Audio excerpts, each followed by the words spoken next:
Enggak mau. Ning nyatane ngono, aku ora percaya. Aja gawe mangkelku to. Anjabut nyawane kaya Yama dipake. Kose. Aja. Jabut nyawamu modar. Mati ak talene ak glundungke. Wah, jan bocah iki. Ulun ki mung kami tuaning kayangan sing ngerti sejatine ya Iwang Pilun Bathara Guru. Guru kon tindak rene. Lho, kita iki titah kowe iki sing rono, ora sudi kesel. Guru kon rene. Guru ora kowe ora iso ngrawuhke guru tekan kene. Jabut, Iya, edan. Waduh. Wah, lagi kedadian apa ya kayangan kok dosasi bang. Weh menyang. Tak hitungi telung kejepeng netra Bathara Guru tekan kene tak goleki nerada copot sepatune nak tutuki sinamu kowe. Waduh, sepatu dewa karo ngono dhuwit sirahe dewa iki piye iki. Wis gawe menyang. Iya, tak utake. Dorong. Petro, lon. Tilik ana. Nggih. Ora masau kok iki lagi ana pengadilan Bagong arep diadili kok dodak-dodok ora. Al-Fatihah tujuh Kiseno Nugroho. Bismillah.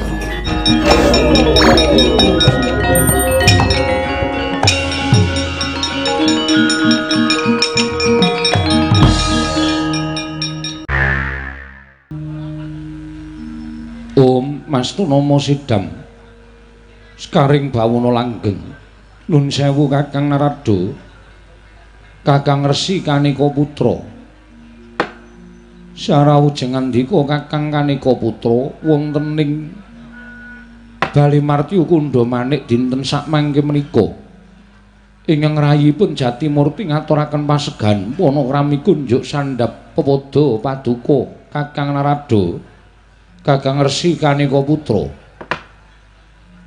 Kencang warudaya Pak Pong buk bolong kali cedhe sapa sing gawe. Kawula nuwun nggih, Di. Sampun kula tampi karya bombong raos sing manahipun ingkang raga ing Sidik Pangudal-udal. Asung pambakipun dika Adi Pramesti Bathara Guru.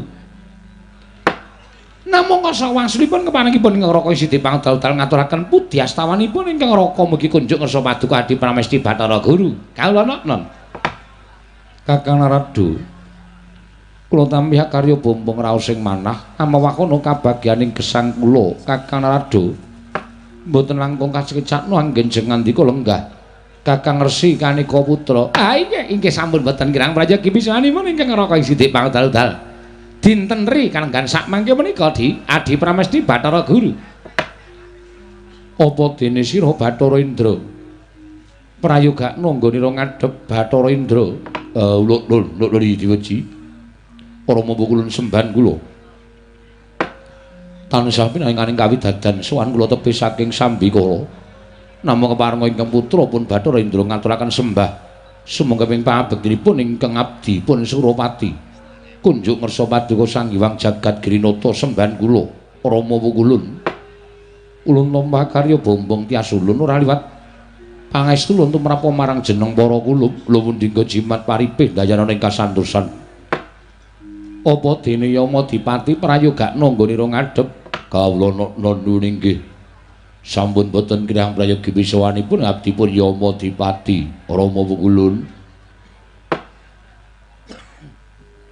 wangsa ngersanipun Kakang Narado Kakang Resi Kanika Putra sewu-sewu kalapatanipun ingkang rayi tadah wadana Kakang Narada karana rika lenggan sakmangke kula wantun ngawontenaken pepanggihanipun para Jawata wonten ing Bali Martya Kundha Manik. Mila sadèrèngipun ingkang rayambabaraken menapa wigatosipun wonten Asaka liraning penggalih kepareng nglubirna sih samudra pangaksami dhateng ingkang rayipun Jatimurti. Anggen kula sampun kumalancang wantun hamboyongi dhateng jengandika Kakang Narada Kakang Resi Kanika Putra. Kakang Sidik Pangudal-udal. Dalah jagat dewa Bathara nuwun sewu, Di. Estunipun sampun ngantos paduka paring pangandika ing kados mekaten menika kala wau jernyatanipun panjenengan menika dados dewaning para dewa. Panjenengan menika dados nalindranipun para dewa. wondene ingkang raka menika minangka dados kami tuwaning kayiwangan. Mila sampun ngantos katimbalan ing Wancirina nadyan ing Wanciratri katimbalan sowan kula mboten badhe suwala. Tartemtu namung mastuti sabda utawa paduka Adi Pramesti Bathara Guru. Malah sakmangke gandeng Kang Raka sampun keparang sowan wonten ing Bale Marti Kunda dinten sakmangke menika. Mboten wonten raos ingkang gumana musik wonten salebeting manahipun ing Raka kejawi namung enggal kula tampi dawuh timbalanipun paduka Adi Pramesti Bathara Guru. Wonten menapa Di panjenengan ngawontenaken pepanggihanipun para dewa? Monggo menika benekan adat ingkang sampun menawi kepareng kawedane ingkang kathah tumunten kababarna nanging menawi wadi dhateng sangganing para putra-putra kadewatan swawi kula dherekaken manjing sak lebeting kayiwangan mugi paring dawuh dhateng Raka kanthi jejagongan catur netra kaneng kekara isi dipangudal-udal. Kula cumadhong dawuh timbalanipun paduka Adi Pramesti Bathara Guru Di Adi Bathara Manikmaya. Andra ingkang Puswita rum.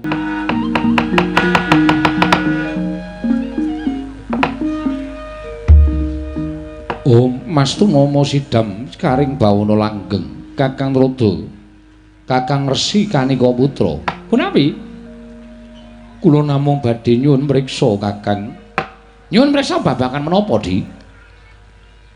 Mesti kemawon Kakang Rada ugi ngraosaken sampun pinten-pinten dinten minggahipun candra.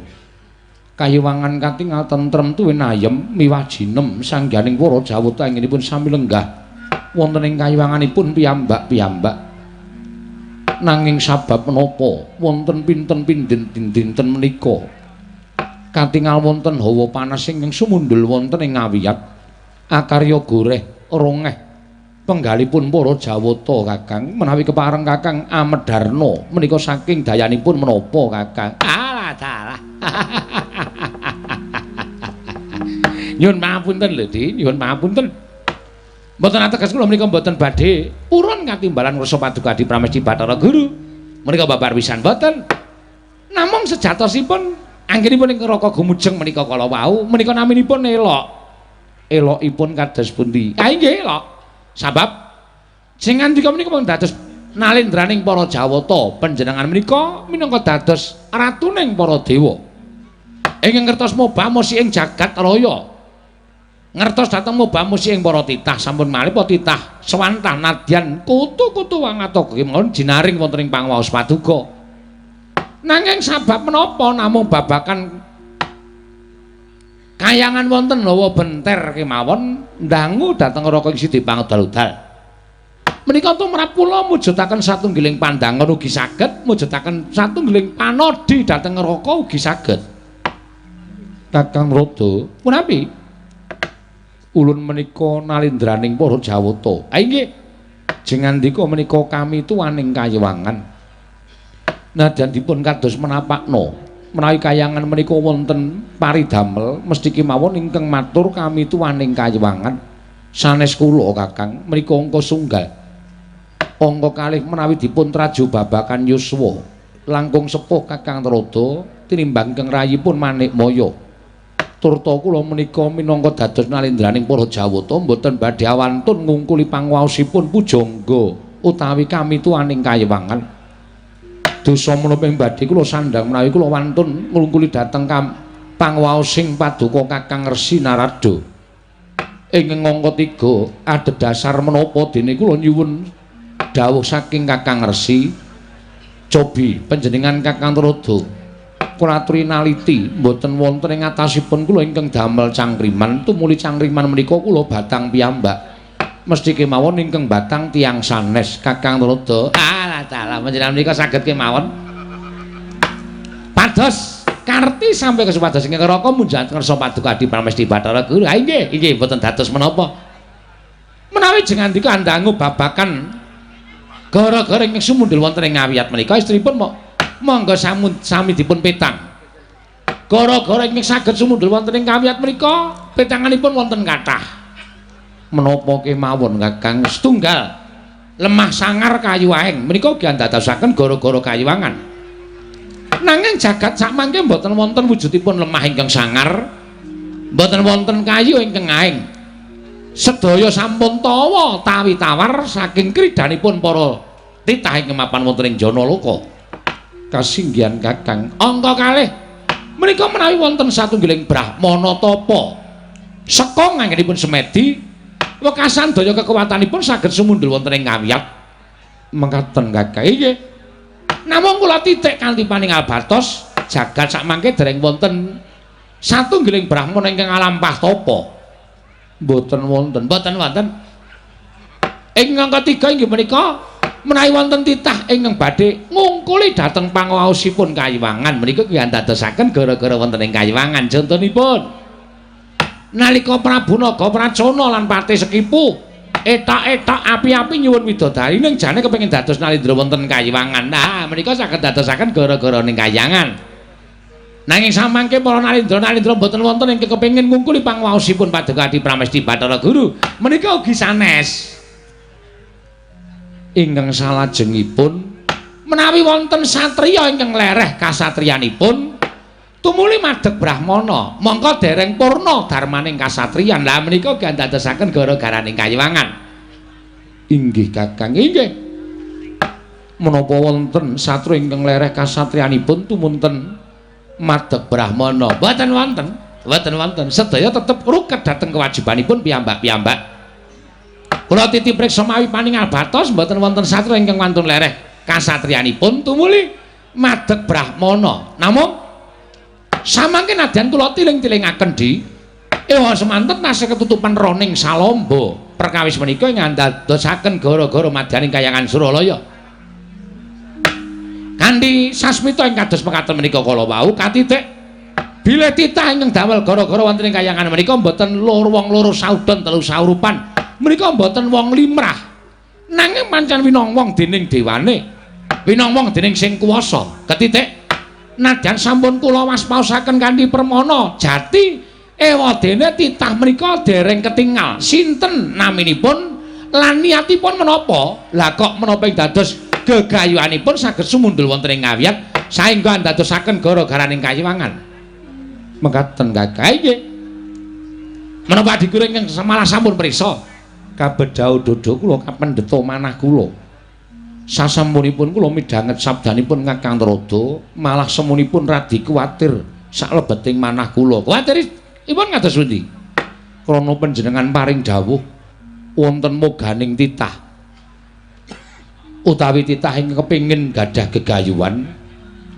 Nanging nyatanipun titah menika dereng sagedipun mangertosi sinten krana panduka Kakang Trada paring dawuh menawi tasih ketutupan roning salamba. Inggih, leres kok Di. Kula mboten badhe atur dura. Mbok menawi andhang dhateng ke putra pun Bathara Indra. Sinten ngertos Bathara Indra saged mangertosi? Indra wonten timbalan. Apa kita ngawruhi titah sapa ingkang bakal darbi gegayuhan nganti daya kekuwatane sumundul ana ing ngawiyat iki Bathara Surapati. Ulun. Nadyan kabejauna kula nderek. Kula ugi mboten mangertos jumbuh lan jawipun Iwang Wikrona Narada. Nadyan sampun kula tilingaken paningalipun ingkang putra pun Surapati paradene boten saged narbuka pepeteng ingkang tasih sinandi dening panguwasaning Gusti menika Pukulun. Nuwun sewu Pukulun. Upami Paduka saged paring dawuh dhateng abdipun Yama Dipati nadyan tanpa kadhawuhan kula piyambak ing badhe mudhun wonten ing jagat hanjabut nyawanipun titah ingkang wantun damel gara-gara wonten ing Kayiwangan menika Pukulun. Iya, Yama Dipati. Nanging emane titah mau durung dingerteni sapa. Mula Kang Sanga kuwi den saranta sawetara. Mbok menawa kanthi sarana sabar iki mengko bakal tinarbuka sarta bisa mangerteni sapa ingkang bawi gara-gara Kayiwangan sarta titah sapa ingkang duwe panjaluk ingkang kekuwatane nganti sundul ning Kahyangan Suralaya. Ah, menika laku prayogi Di, laku prayogi.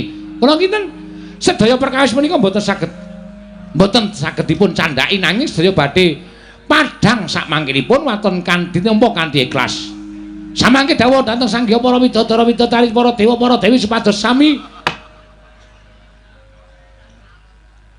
kiat anggenipun nampi pacoban saking jagat menika kala wau sarana wujudipun gara-gara dipun tampi kanthi ikhlas kanthi sarana mekaten kula kinten saking pamrayoginipun ing Raka Istri Bautaludal sarta atur waliyanipun ing Raka dinten samangke titah menika anggenipun gadhahi gegayuhan wonten sambung rapetipun kaliyan Kahyangan di wonten sambung rapetipun kaliyan Kahyangan margi pamotahipun titah ing mekaten menika kala wau menawi boten wonten sambung rapetipun kaliyan Kahyangan tartemtu boten badhe damel gara-gara wonten ing Kahyangan aning menika nyatanipun kegiatanipun saya ageng panasipun saya elok kados mekaten menika di Adi Pramesti Bathara Guru Kakang Resi Kanika Putra menawi di sakmenika sampun kadenangan sinten to titah ingkang gadhahi pepinginan jebul nyatanipun dipun prisani kanthi netra batin boten saged katingal krana titah menika pancen dugal kewarisan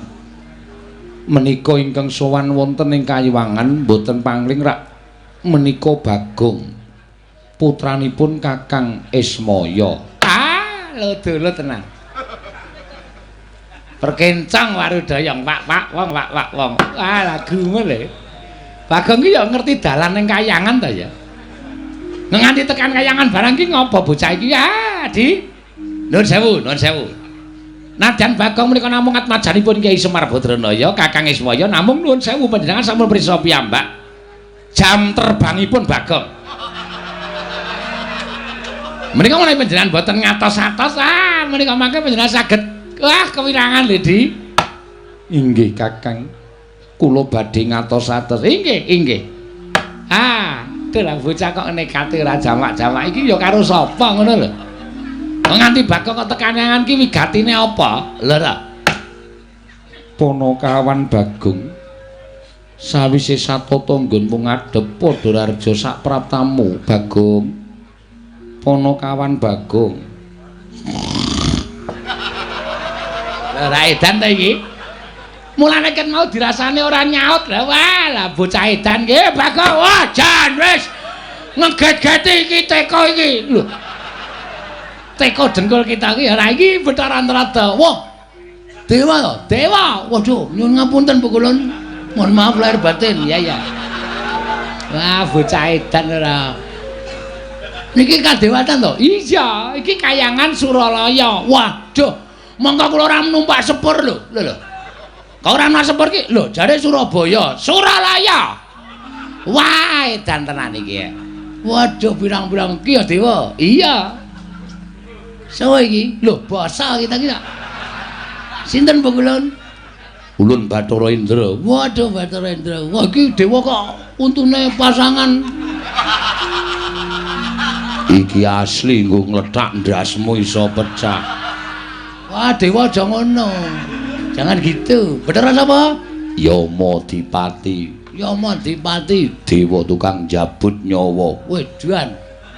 Werna-werna. Niki pun Bathara Guru, dewane para dewa. Lengko kita iki. Edian ora. Hah? Kita ki kandhan-kandhanane. Yo, duel yo. Lho. Dewa kok ngeplaki ora. Kita ki lungguh kok. Ngono. Kuwi Sang Hyang Jagat Girinata, Sang Hyang Bathara Guru, kuwi Sang Hyang Manikmaya, sesembahaning titah sak Madyapada. Lah kok kita dilajikan tanpa tata krama. Sembah sujud kula kula. Iya Bagong ora dadi ngopo? Kulun ana apa? Astanipun sekawan. Berarti bojone loro. Ora Bagong. Kabeh widodari dadi kelangenan ulun. Waduh. Temonjo. Ha iso ngloro-ngloro enak tangane papat ki. Ki iki iso dikandhani ora kowe? Kowe tak tendang genti lho Kulun. Kowe sapa wae jenenge? Ulun Rada. Ulun kami tuaning Kahyangan. Ayo engko sikik santai. Waktune isih sewengi kok kesusu-susu. Bagong dalem padha kanthi raharja sak prapta kita. Nereng sambe pitu tansah pinayunganing kawidadan nereng sambe kala kepareng kula ngaturaken sembah sungkem sampean dekem kula antem.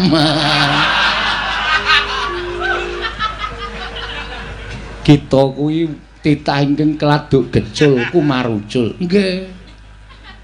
Ulun gedhe Palimarma ulun Bagong. Matur sembah nuwun Bu Kulun. Pangestu ulun tampanana. Kula pun denggo jimat paripe. Dayana ing kasantosan Bu Kulun. Iya Bagong, prayoga nunggonmu lungguh. Aja sak kepenake dhewe iki mapan ana ing kayangan. Mekaten Bu Kulun, inggih kula ngertos Bu Kulun. Niki lho sing marahi niki. Ceret angkringan niki Bu Kulun. Iku Kakang Narada. Wah lho. Sampeyan ngarep niki sepo niki to? Iya. Kakang Narada. Iya. Kowe rada raja sak praptamu Bagong. Pangestunipun Kakang Narada. Sing Kakang ki kono wae. Kowe ping bola-bali lho kowe njongkong ke aku. Ki dadi masalah iki. Masa aku menyeluk Kakang ora entuk. Ulun ki dewa kita ki wing titah, gek dasar kita ki batur e. Weh. Ngino karo aku kowe. Kakang Narada mbok inggihpun kajengipun mboten menapa-menapa wong disebut Kakang kalian Bagong menika mboten menapa-menapa. Ngrungokke ora iki. Inspekture muni ngono. Kowe ora entuk. Ya, wis tak tampa. Pangestuku tamparana. Pangestunipun Kakang Narada. Kula pundi nggo jimat paripe, Kakang. Wah, jan kayangan kedayoan kok ya wong edian kaya ngene to ya. Wah, kudune titah ki sing apik-apik kaya to sing cuwan ki Janaka utawa Kresna ngono kuwi ya dadi ketok apik. Sepisanan sowan kok Bagong ki njur maksude kepiye coba? Kakang Narada. Mbah. Ampun gresula Kakang Narada. Ampun emosi Kakang. Niki mengke padha karo mengko limbukan Kakang Narada. Dua bintang tamu yang berbeda pendapat.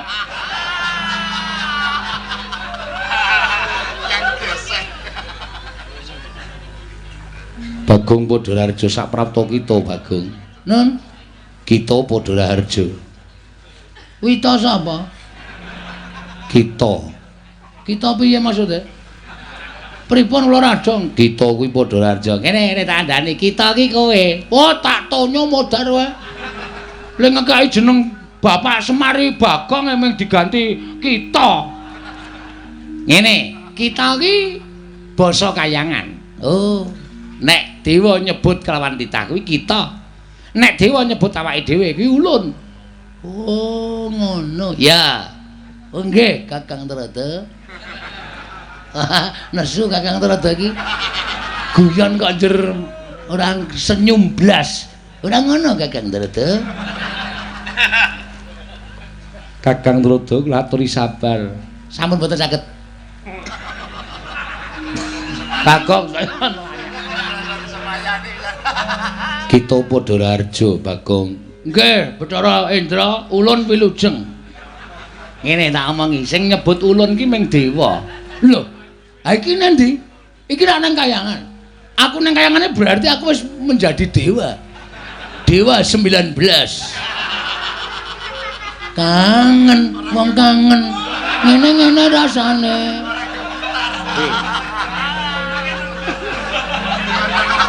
Dewa 19 kok lagune kangen kaya ngono iki. Kangene ora kaya ngono. Lah piye? Ora. Dewa kok kon nyanyi ora. Berarti sampean sok klithian golek kaset bajakan. Kakang Narada. Wah. Kula malah mboten wantun bagekke Bulun, ndak malah kewirangan. Bagong Padharjo. Ya ulun tampa. Bathara Yama Dipati kita padha slamet to, bener dadi. Lah rak tenan ta. Iya slamet prayogakno. Ulun wis kepenak, kita kepiye? Ya aku wis kepenak. Ya, tiyo. Bathara Narada, ngapa? Nika sing nang mburine pukulun Bathara Guru nika ya widodari. Ayo widodari. Ya kene widodari ana sing elek. Ya muni ayu kabeh. Kae sing gedhe kae ndebombek semono. Oh, widodari kok kepleh-kepleh. Aja ngawur kowe. Ora nek penake dhewe ora. Arep kaya ngono kae abdine widodari. Ya wis milih sing apik-apik. Widodari kok luwuk. Luwuk kok jejer dalang.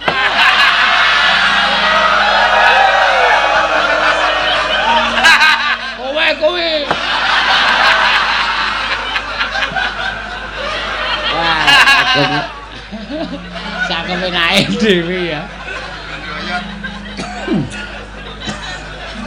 Bagong. Wonten dawuh apa kulun?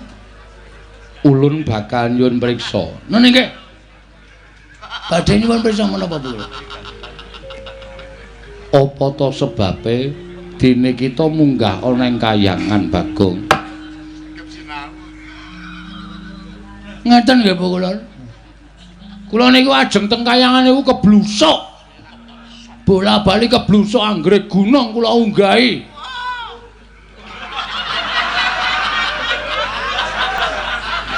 Anggrek gunung kula unggahi jebul dudu Kahyangan. Medhun melih kula. Ketok wonten gunung gedhe tak unggahi. Dudu Kahyangan, medhun meneh kula. Lengung lunggah ngrekoso le medhun ming maplurut. Trembelane to kae iki. Lah nek ora ngerti alamate ya ora usah tekan Kahyangan. Wah ya kepengin kaya. Wong niate jujuke ning Kahyangan kaya. Kaya apa ora. Basane iki ra mutu. Bareng wonten wae pengae pirang-pirang. Munggah gunung tekan kok ketemu juru kuncine. Niki Suralaya dudu, iki Gunung Merbabu medhun meneh. Munggah meneh iki Suralaya dudu, iki Gunung Kawi medhun meneh. Munggah Suralaya. Munggah gunung, iki gunung endi? Gunung Ketur, kok ora mblendhok. Werna-werna wae, gedhe cilik tak penek kabeh. Nekat kok kula.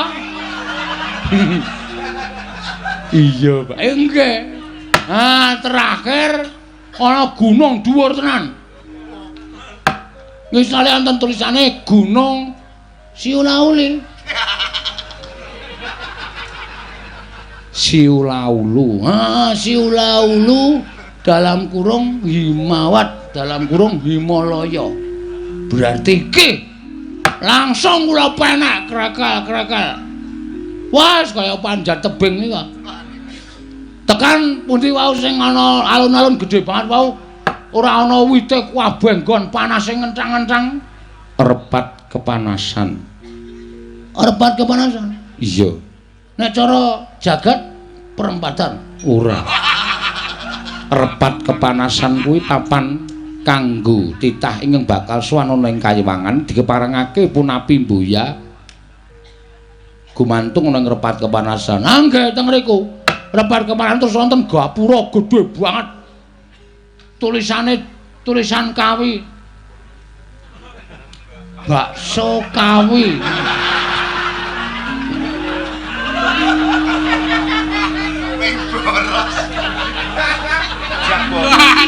Wah, aja mlebu rawane kula arah dedek. Jajare wonten gapura meneh tulisane Suralaya. Ini jelas wae jebul ditunggu karo dewa buta loro. Sinten pukulun rada? Buta loro sing jaga repat kepanasan Cingkara Bala Upata. Jenenge Cingkara Bala Upata. Kula arep mlebu Kahyangan dipenggak, diatungi gada. Siji nggawa gada, siji nggawa pedhang. Aku ki arep kula niku ajeng sowan pukulun Bathara Guru. Ora kena. Terus kula langsung megarke epek-epek set ngoten. Mriki mlumpuk mriki. Sampeyan jenenge sinten? Cingkara Bala. Sampeyan jenenge Cingkara Bala Upata. Wah, ciripit kula batu gejepit.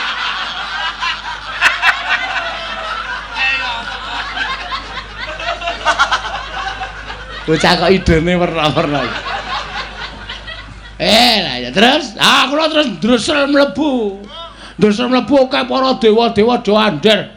Pasewakan ngendikane niki bar dewa sing mburi dhewe kula tak takoni, "Pulun niki sekonten apa?" Ini baru ada pertemuan. Dewa sing mburi dhewe niku sing Betawi kita iki. Iya.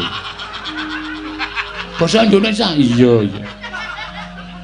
Terus kula brangkang munggah repat anu Datulaya naminipun Bale Martiu Kundamanik.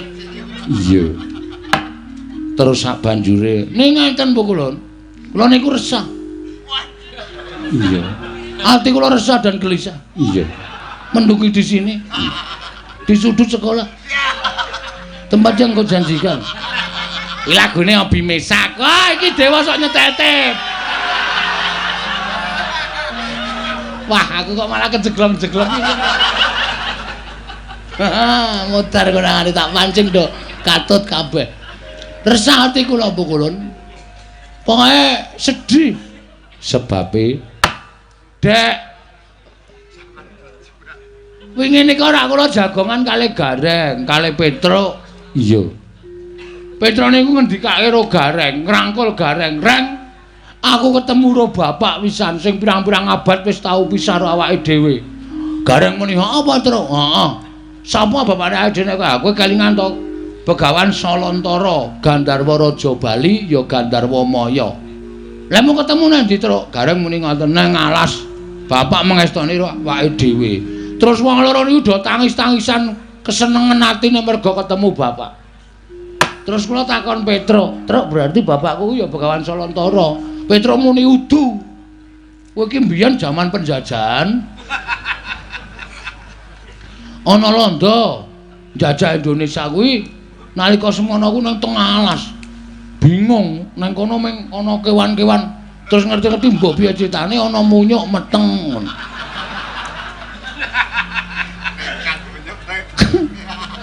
Munyuk iki nglairke pas Semar leledang nang alas. Terus bayi iki dopeni jenengke Bagong. Kula kok rada keloro-loro nggih. Maksude pansuryan kula sing kaya ngeten mosok anak munyuk. Kula terus rumangsa kula ora mungkin anak kula namanya munyuk. Terus kula niat kula ajeng gugat teng kahyangan. Kula niku ajeng nyuwun prisa Bu Kulun. Ning mboten priksa lelara lho. Iya. Ajeng nyuwun priksa. Jane asline lho, asline nek Petruk Gareng niku dudu anake Semar, niku sudah ketemu karo bapakne. Lah terus ulun iki anake sapa? Kita ngerti ora, Bu Kulun? Kakang Rodo kados pundi? Lah wedi ora. Ya, bocah kaya ngene gawe kisruh iki lho. Anggenipun dongaken kemawon. Adi Pramesti ugi nalika semanten nderek sowan wonten ing Ngundarandir Bawana. Ngetutaken dhateng Kakang Semar anggenipun kepengin nyuwun rewang wonten ing jagat raya. Dipun paringi dawuh kemawon. Bagong, Nun, yektine kita kuwi ora duwe sudarma lan ora duwe ibu, sabab satemene kita kuwi titah pujan. maksudnya pripun niku? Ngene.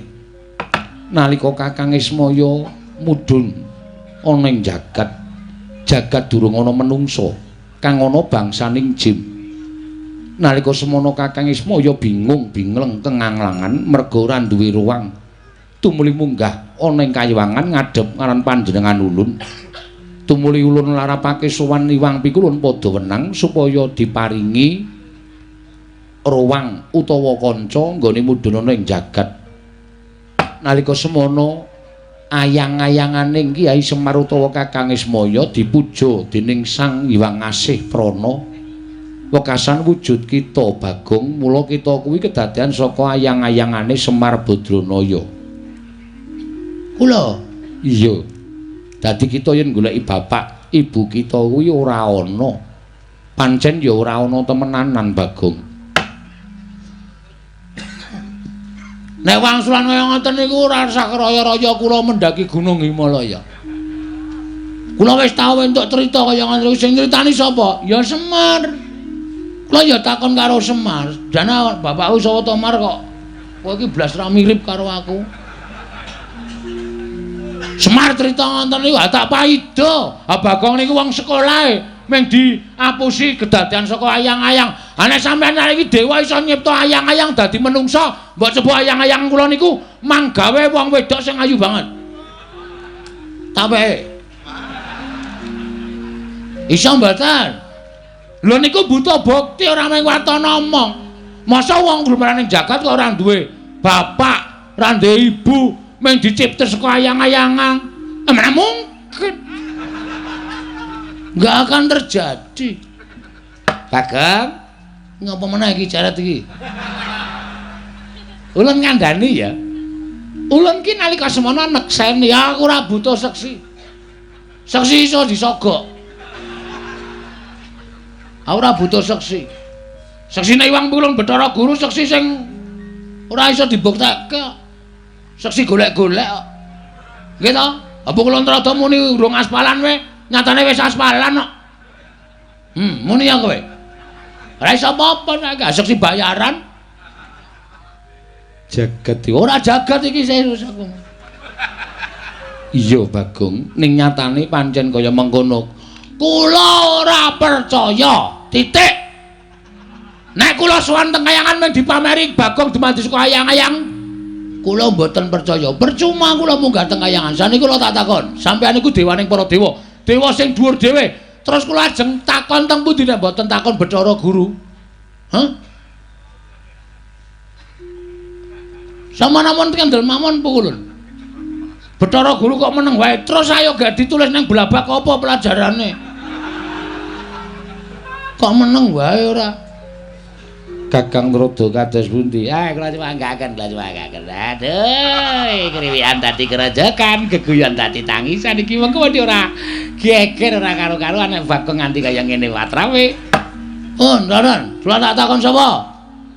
Mongko. Perhatian. Bocah iki ngapa ta ya? Nek nganti pukulan Bathara Guru gak iso. Ngomong cara apa meneh iki? Menjelasno. Sapa to? Bapak Inyong Warataya. Mau wetan saiki bali kulon. Ngawur banget. Wis tak antepi niating tekadku.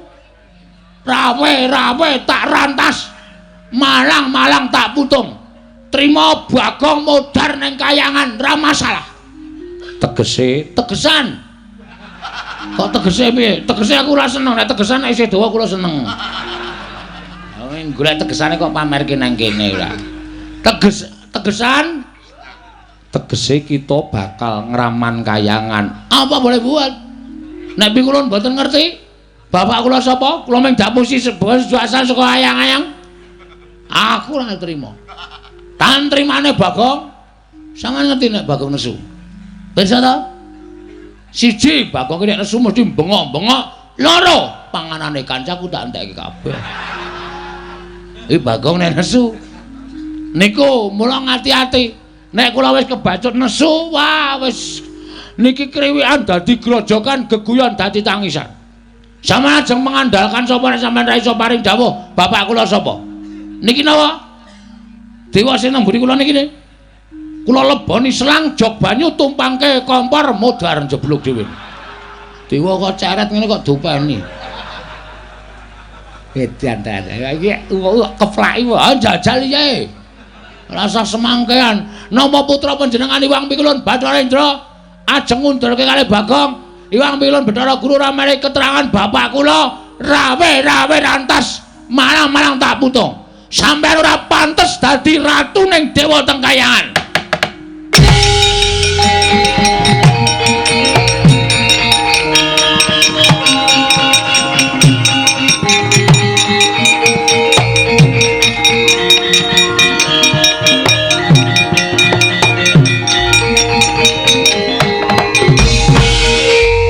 Mastu sidam sekaring bawana langgeng. Oh, ilahi ngami kena mastu sidam sekaring bawana langgeng. Sekar mayang. Edan tenan. Ora edan, kowe arep ngopo, Ndra? Lho. Kowe samploke ra payu main film saiki kowe dadi dewa ya. Film apa saiki Dono Kasino Indra. Ayo. Kowe arep ngopo kowe? Ulun ora nrimake lamun kita ngamuk ana ing Kayiwangan, ngerti yo. Iki Kayiwanganing Sudarma Ulun. Ulun ki atmajaning Iwang Pilun Bathara Guru. Yen nganti kita bakal ngamuk ning Kayiwangan dudu sapa-sapa mungsuhe nanging Bathara Indra. Bagus. Kuwi sing tak karepke. Percuma aku urip ning alam padha nek aku ora iso ngabekti karo wong tuaku, aku ora iso sungkem karo wong tuaku. Ora ana gunane Bagong diuripke ning alam donya nek aku ora ngerti karo bapakku. Pancen tak jarak. Pancen tak sengaja. Tak dudul kanepsa ning para dewa-dewa sing do mapan ning kayangan. Mergo aku mangkel, aku sedih ning donya dewane blas ra ana sing medhun. Ora ana sing takon karo Bagong. Bagong ana masalah apa? Ora ana blas. Ndekno nek sing sedih bendara-bendaraku Janaka, Werkudara, Puntadewa lagi sedih-sedih lae dewa do teng celurut rebutan. Nek sing sedih wong cilik ngene iki dewane ra ngetok. Dewa model apa kok tak takon? Nek sing sedih wong duwe derajat, duwe pangkat dewane do teka teng celurut do pecisan. Barang sing sedih kawula cilik wong melarat kere kaya aku tileki wae ora aja kok tileki. Batinmu mesti modar mbok men, ngono ta? Semangkang. Areng apa mendelik nang arep aku? Ulun bakal ngusir kowe. Bajigur padake kere. Ya ndeng aku kere, heeh. Kita bali ning Madyapada. Ora iso. Wis tak niati aku mati nang repat kemanasan tak lakoni. Mergo ngerti ya, aku sowan mrene iki ora ijen. Lho, nggawa wadyabala. Nggawa bojo. Panjen bojoku wis tak tanting. Yem. Aku arep munggah nang kayangan. Aku mesti ra bali, aku mesti mudhar. Kowe melu mati ra? Gandeng kula tresno kali Mas Bagong, sebaya mutu sebaya mati, omah ditinggal kula nderek sampean. Iki samyem nunggu nang repat kepanasan. Kepanasan kae buan pecah sirahe mbok men. Aku nunggah wis berdua, dua sejoli karo bojoku ndro. Dewa iki ora malati nek karo Bagong. Italiane iki jangkar karo dewa do kewalat kok iki drandra-drandra ora ana sing kewalat babar blas. Kon numpangke kompor kowe. Ngrasani ora. Sermu piye? Metu njaba. Piye? Metu njaba. Kowe ngerti ora akibate metu njaba?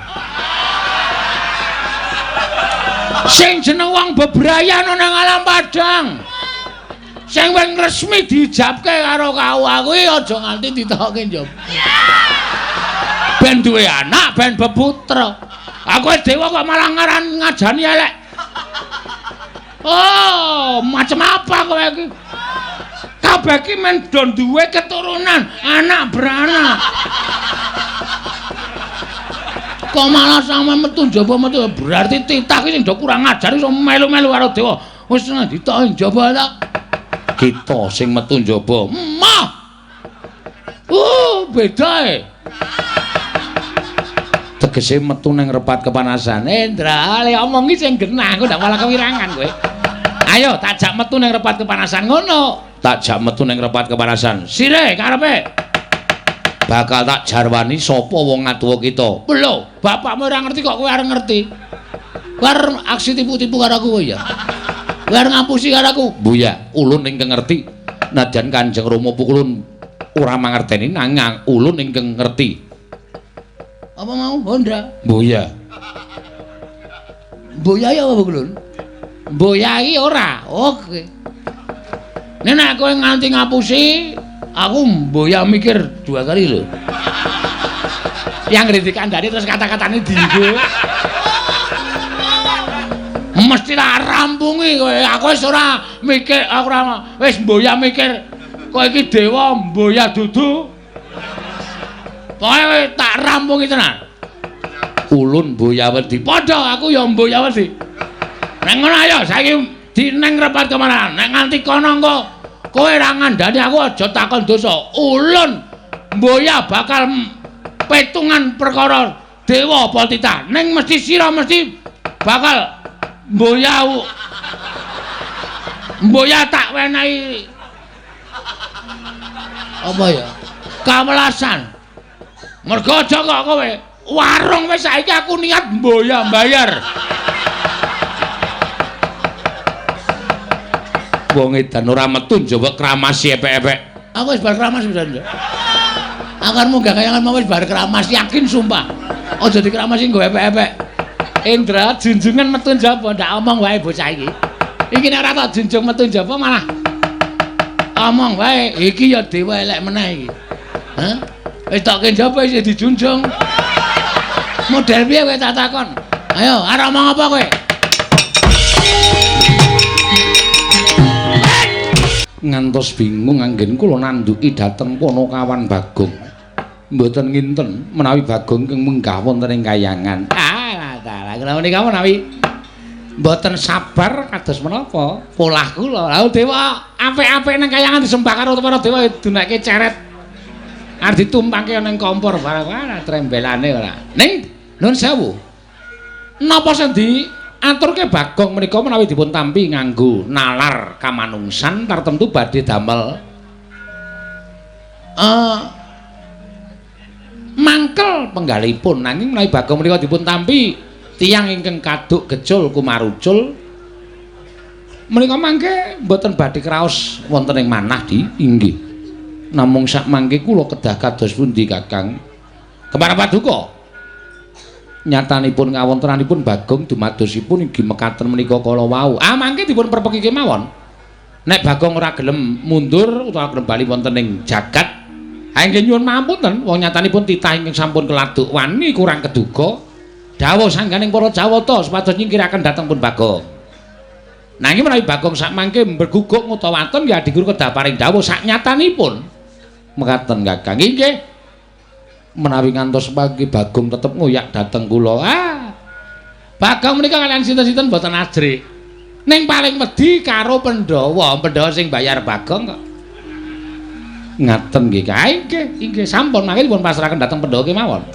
menawi Bagong tasih kados mekaten polaipun utawi dipun pasrahaken dhateng sanak kadangipun inggih menika kala Gareng kalian Petruk mekaten kakang inggih nah ngaten kula ingkang badhe merpeki dhateng Ponokawan Bagong mangke kula ingkang badhe mblabaraken sejarahipun Bagong kakang inggih di kula semanggaken Yama Dipati wonten dawuh ketapno sangganing para Jawata kinen ngundurake Bagong mbuh kepriye carane lho nggih ngestaken dawuh iki mau aku entuk dawuhing Iwang Pikulun Bathara Guru ya Iwang Pikulun Jatimurti malah kowe bakal jemplungake ana ing kawah Candra Dimuka sapa sing ngomong ngono iki Bathara Guru ngarsa dudu jare guru ki den bagus sing ngarsa dudu ning Bathara Manikmaya ya wong tuaku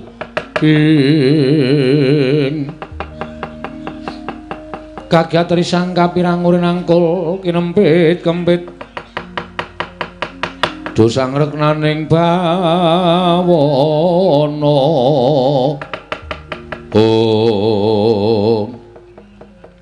dadi aku takon bapak karo Bathara Guru ki Bathara Guru malah dawuh karo sampean Bagong nyemplungke nang kawah Candra Dimuka ngono ya dasar para nyata. Ngerti aku saiki gedhoane Manikmaya. Lho, malah jangkar. Ora masalah, jangkar ya men. Wong tata lair aku anake Semar. Semar iki sapa? Semar iki kakane Bathara Guru.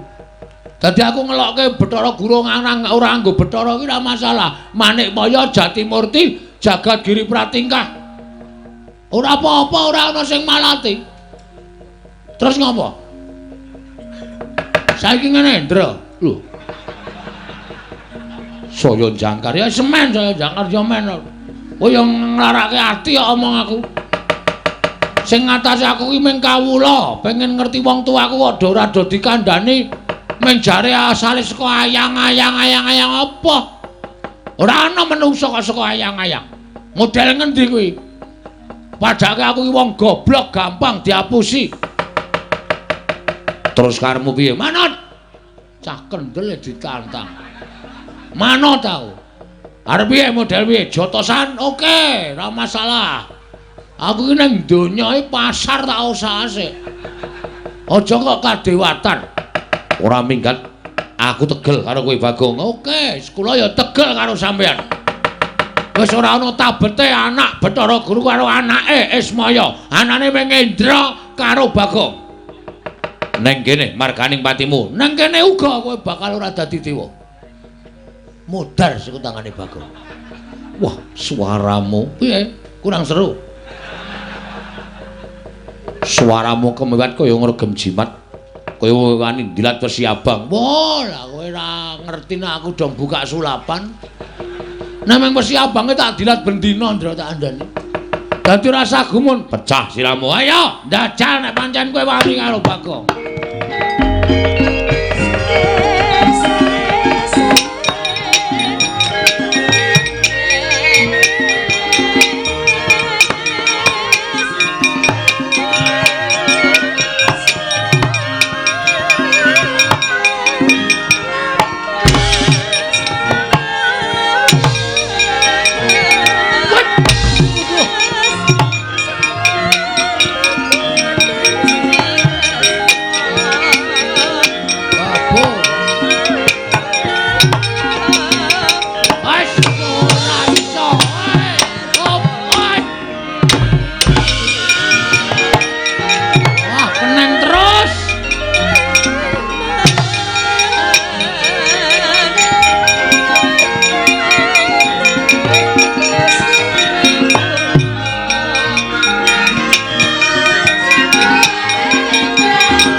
Ora apa-apa, ora apa-apa. Hai, obyar. Oi, oi.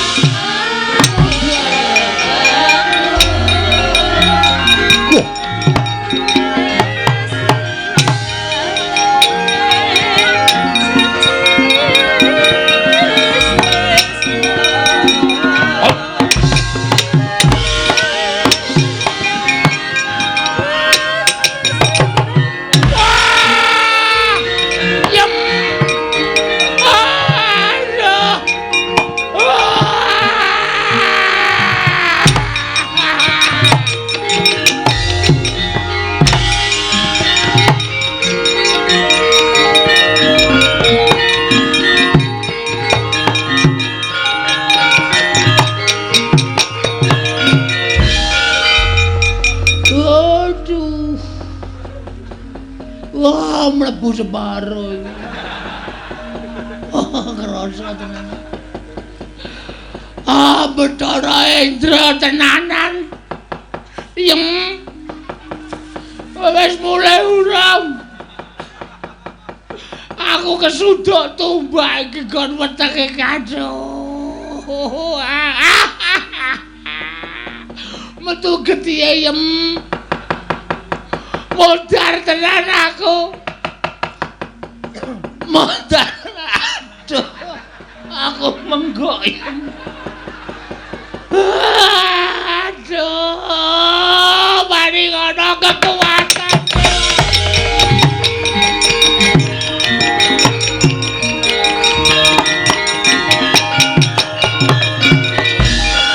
Ucap kata itu nalika semanten kenging pusakanipun Sang Hyang Bathara Indra. Kira Bagong datan saged nglawat nandhang kacintrangkan namung bengok-bengok. Kira Bagong mulat nenggih Sang Hyang Bathara menang.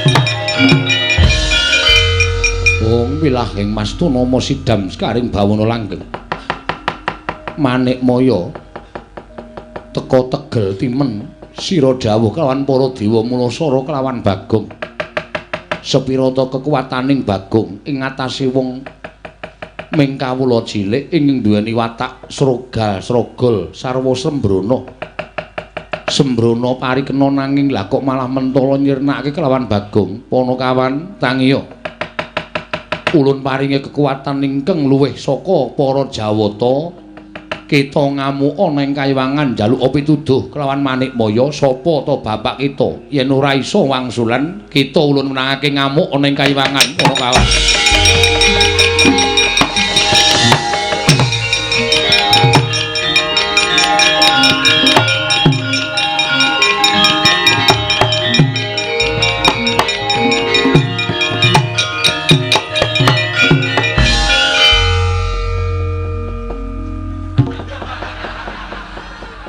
Apa ya iki mau nguncalke bambu runcing iki mau temancep neng dada anggepe Bagonge wong loro saudon telu saurupan wae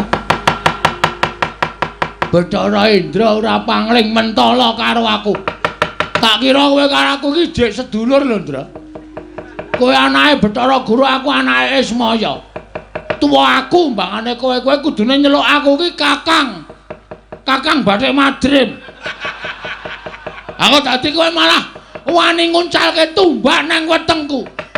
Temancep untung aku kuat, untung aku digdaya. Bathara Indra, lara nyaur lara. Utang pati nyaur pati legane.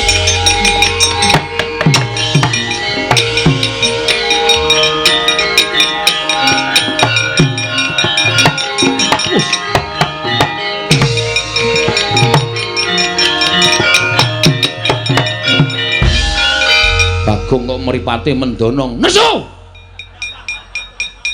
Kowe iki tak anggap adiku lho, Ndra.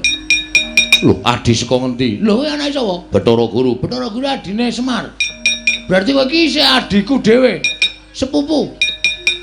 Hah? Sepupu apa sekempol? Kowe iki omong apa? Kowe ngucalke tumbak to? Ha to? Kena wetengku, kowe mau mati. Sing ngomong sapa? Aku mengetok-etok ben kowe puas. Ning asline ra apa-apa, ndi delok tatune ngono apa? Tatune ngono apa, Gelon? Heh? Tatune ngono apa, Delon? Lho, kok ora ono tatune? Lho, edan. Ora ono. Wah, edan Bagong iki gawa ula. Udu ula iki. Kadal. Kadal jengkulmu. Kowe mentala karo Bagong. Padha karo kowe wis mentala karo pati urip gunggung apa aku ngeman karo Japel. Dra. Ngopo ora dendani? Pengrawite bingung munine kok endi. Oh, ngene iki dis ngono iki. Nyang. Nek kowe ndok terus piye? Ming muni siji ta mau klotik ngono ta. Wah, ngrusak rombongan kowe, Ndra. Ayo, amo sira mrata ke mrata ben. Wajah.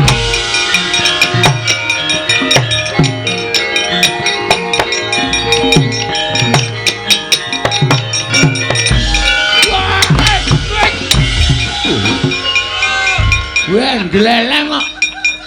Edan Bagong iki. Sapa iki? Iki Dendra iki. Dudu. Bathara Brahma Dewaning Geni. Wah, nyilireke. Dewaning Geni kok nyilih rek ora. Aku kan mau ora gorek Animatra kok kebingungan. Kene? Ya. Wes. Wah, edan tangane iso murup. Dewaning Geni apa-apa iso murup. Kowe kok ngamuk Bagong. Wis ora urusan. Ngajar karo Kakang Bathara-Indra. Indra sing marahi karo aku. Aku mung takon bapakku kok. Dhek diperintahi kon mateni Bagong. Apa aku salah? Apa aku kleru? Lho. Kleru mergo kowe ngamuk ning kayangan. Apa kayangan ki terus ra entuk diamuk, ha? Nek dewane do salah. Ora pantes dadi dewa. Nggo apa do dadi dewa? Kowe bali ya Bagong mumpung aku durung nesu. Lho, aku wis nesu ket mau. Kok kowe durung ki piye? Mumpung aku durung nesu yen kowe aku nesu tak muja geni. Tak obong awakmu. Weh, arep ngetes kowe. Silakan. Silakan, yo. Ora apa-apa, aku mati ora masalah. Aku modal ora masalah. Nek genimu ora temomo ning awake Bagong, aja takon dosa lho, aja dianggep aku ngasorke derajate Bathara Indra.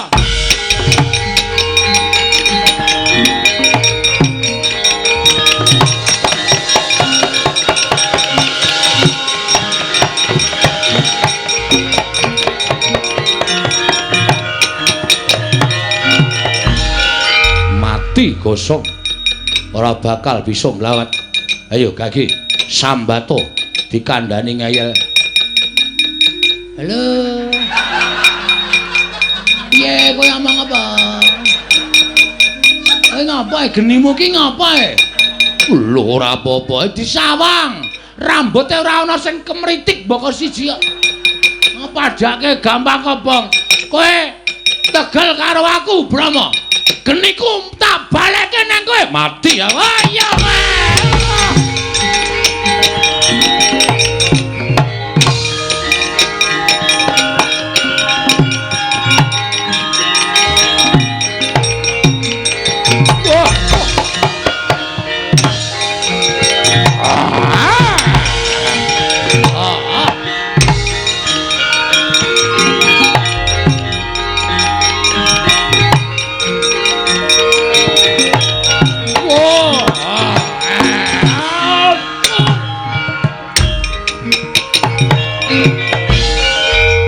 Ngaku Digdaya mungsuh dewaning pepati modar jiabut nyawamu.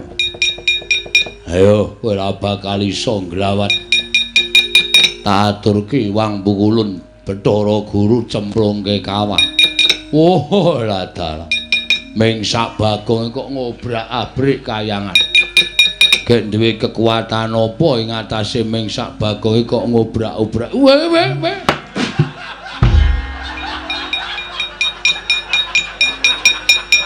modar. Rumangsane sing iso njabut iki meng kowe wae. Kowe termasuk dewa kurang ajar. Njabut kok tas-tes. Isih halus aku nek njabut. Padake ora. Njabut kok dul ngono ya. Sing kelangan nyawa kaget.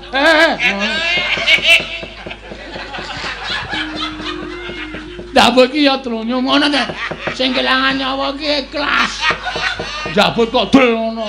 Ayo iso. Apa kowe? Ora tak baleke nyawamu ya Madipati. Modar wis jabut genti. Dewa sang udit ora ya? Alah, tisu basah minan. Oh, paling menggo raup paling. Dewa gawane ming tisu basah.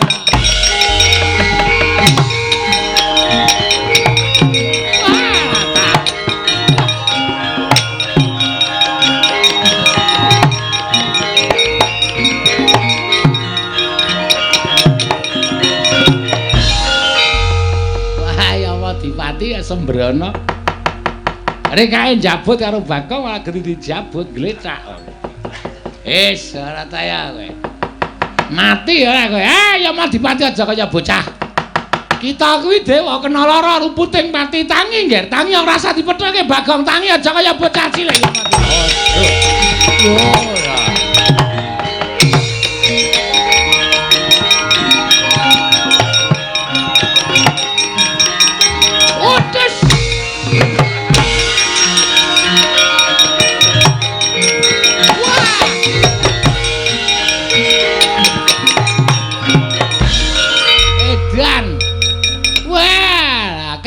Aku ketemu karo Bagong mripate mendonong.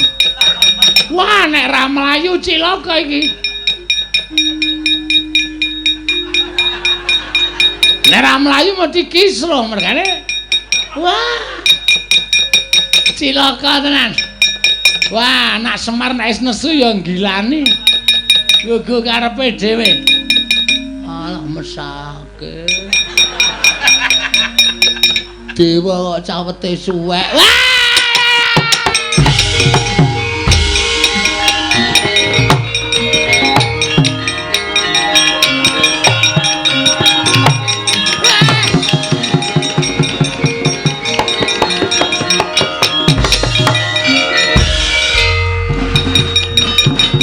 Bakang ulun ngapa, Gek?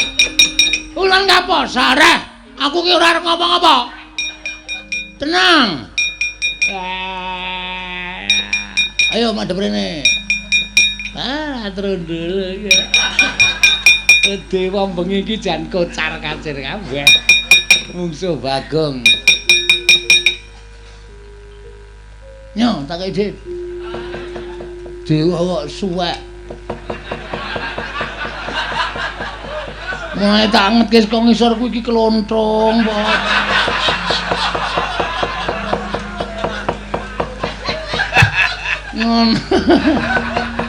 Wah, pancen kuwi karepe dhewe to. Bagong edan tenan. Dewa kok dincen lho. Dincen aku ya iso mabur ya padake. Loh, kita iso ngambandir Gantara. Kula ya ora ngerti kok iso klepat iso nututi banter banget. Lha niku teng awang-awang iki gumun lho. Aku kok iso mabur ya? Lho lah. Saka dayane apa? Aku ya ora ngerti, Tro. Nerang-nerang jengkulmu kuwi. Wah, lah elok tenan ya, mboten elok niki pancen estu niki. Pripun? Wah, ulun ya ora ngerti sejatine ngene ya tak kandhani kuwi iki bener. Bener. Yen kita kuwi dumadi saka ayang-ayangane Semar Badranaya. Aku mau jawaban kuwi aku enggak mau. Aku enggak mau jawaban kayak gitu. Mau. Lah terus kuwi kita butuh wangsulan sing kepiye? Cetha. Bapakku sapa? Adipati sapa? Nek Ratu Sinuwun sapa? Nek Pendhita Penemban sapa? Ngono ora mung saka ayang-ayang. Enggak, aku enggak mau. Ning nyatane ngono, aku ora percaya. Aja gawe mangkelku to. Hah? Anjabut nyawane kaya ya Madipati. Kose. Aja. Jabut nyawamu modar kowe. Mati ak talene ak glundungke. Wah, jan bocah iki. Lah nek aja ngluputke karo panjenengan ulun, aja ngluputke panjenengan ulun. Ulun ki mung kami tuwaning kayangan. Ulun ki mung kami tuwaning kayangan. Sing ngerti sejatine ya Iwang Pilun Bathara Guru. Guru kon tindak rene. Lho, kita iki titah kowe iki sing rono, ora sudi kesel. Guru kon rene. Guru ora kowe ora iso ngrawuhke guru tekan kene. Jabat, Iya, Waidan. Waduh. Wah, lagi kedadean apa ya kayangan kok dosase bang. Wis menyang. Wis menyang engko bensinnya tak ganti. Menyang ge wis. Iya ya tak ngangkat. Tak hitungi 3 kejepeng netra Bathara Guru tekan kene tak goleki rada copot sepatune tak tutuki sinamu kowe. Waduh, sepatu dewa karo ngono dhuwit sirahe dewa iki piye iki? Wis gawe wis menyang. Iya tak utake.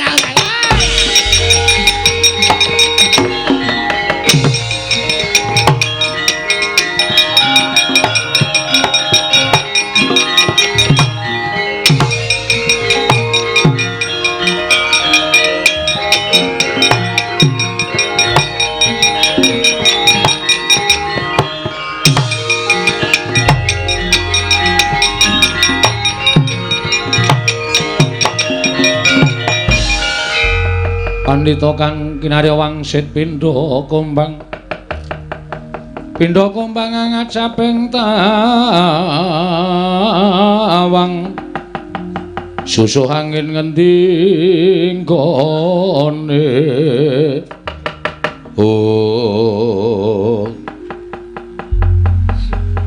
Bagong nun destun temen ing atas amung derajating kita kok ngosak asik kayangan kaya mangkene. Nek kula ora diwarahi namun kula bakal marahi kula. Putra panjenengan Sang Hyang Bathara Indra mentala kalih kula. Ngendikane didhawuhi kalih sampeyan nek Bagong ora gelem bali Bagong kon nyirnake. Ngono ha. Mergo kita ngorak-arik kayangan, kita wis keluputan jejering titah wani munggah ning kayangan. Sowan kula ora apik-apik to pikulun. Pikulun rada tak jabut nyawar. Kocek. Aja ya Bagong aja. Ulun boya ngerti. Berarti sakniki wiwit detikne ti. Niki kok niti. Wiwit detik ini pukulun Bathara Guru lereh sing dadi dewa. Percuma sampeyan tak takoni bapakku ora ngerti. Alah dene ngondange dewa kuwi ngerti sadurunge winarah. Ngerti marang mobah musik ing titah. Mana kenyataannya? Sampeyan tak takoni bapak kula ora ngerti kok ngerti kahanan jagat iki njur. Piye wis aku tak takon? Hah? Aku kudu piye? Di ngatas-atas ya, Di. Ngatas-atas. Bagong mripatipun sampun mendelik atas ngatas-atas. Yen ngono kowe meksa, mesti meksa.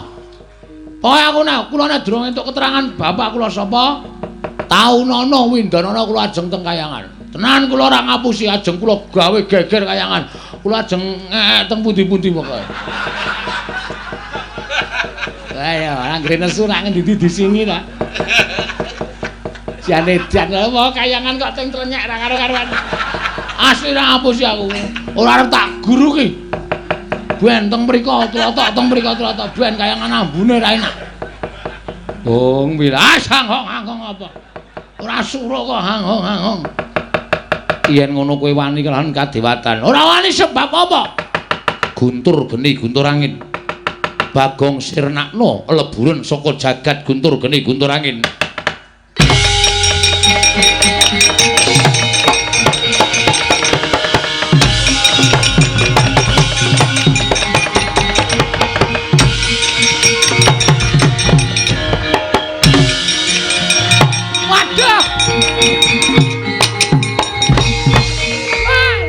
Edan niku. Bocah dugal kewarisan ditamani bledek, ditamani guntur kok malah mboten krasa babar blas. Malah niku wau mak clorot kadang didirat karo tatit kok tatite dikop. Pemain bal. Edian. Bagong kok ora apa-apa. Lho. Sampeyan mau malah dolanan kembang api barang apa?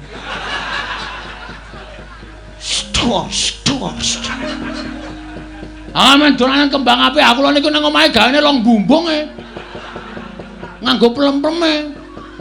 Emang kembang api cilik-cilik ngoten. Mas, ndak masalah tumrap kula. Kita kuat nampani Cis Trisula, Cis Jaludara. Ulun ngakoni keunggulan kita, Bagong. Oke. Silakan. Wis bae ketoke aku modar tenan iki. Nek wis ora apa-apa ya wis men wis rada gleleng iso. Kena guntur geni guntur angin wis ora apa-apa wis ora masalah. Iki pusaka ngaran Cis Jaludara, Cis Trisula. Ulun tamakke badan kita mesti lebur tumpur tanpa dadi. Pon mang tamake men lebur bangane dadak nyaring. Pun nggih pun Mati dening ulun. Pun mang tamake gawe.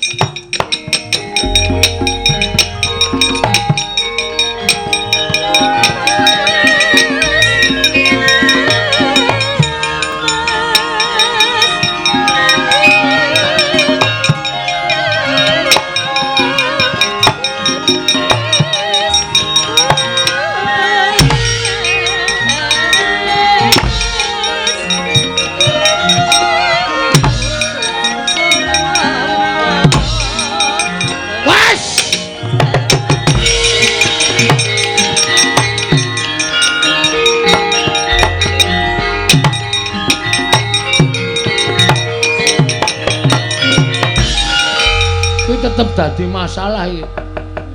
Sababe apa? Nek namake pusaka nang peteng ning dada ora nang ngendas. Ki potong aku petak ki. Asem iki. Ayo tak potong kaya Ronaldo.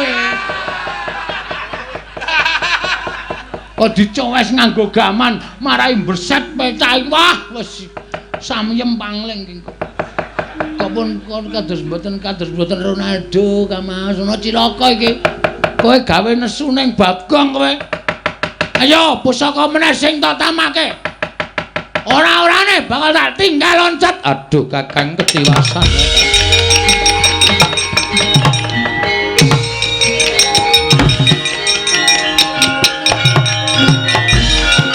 Edan kecekel neh aku. Alah, sabar. Duduk manis. Aduh. Cilaka adik guru tindak kaya ora omong-omong. Aku kaget arep menggok kaya disaut Bagong. Ketangkap yang kedua kali. Jenuh jerah apa tidak? Wis ketangkap yang pindho kaya mesti ora jerah kowe. Ora jerah kowe. Parat kowe ya.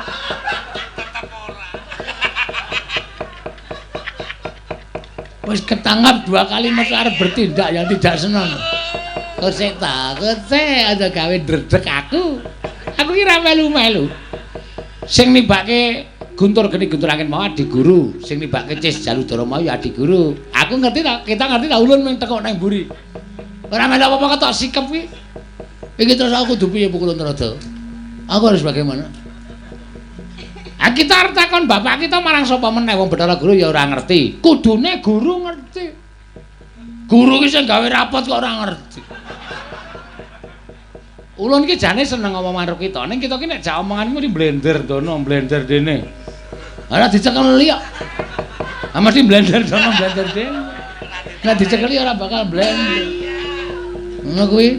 Ngene gemantung karo sing dijak omong. Belum nyekeli apa ora? Aduh piye? Hah? Ulun mboya ngerti. Mbok obat ngono. Omong karo watu ora ngombe obat ora. Wah, ya wis ben ya. Terus piye kula kudu piye? Ulun ya mboya ngerti, ulun ki ora ngerti tenan Bagong mboya to bedah dodo ulun mboya ngerti. Wah, wis kudu nandi meneh. Pukulun Bathara Guru mabur kaya ngono. Lah kowe arep nututi piye? Lha kok sik kita ora ya iso mabur to? Kaya mau kita ki nututi ulun mabur. Woi, jandeng lali aku.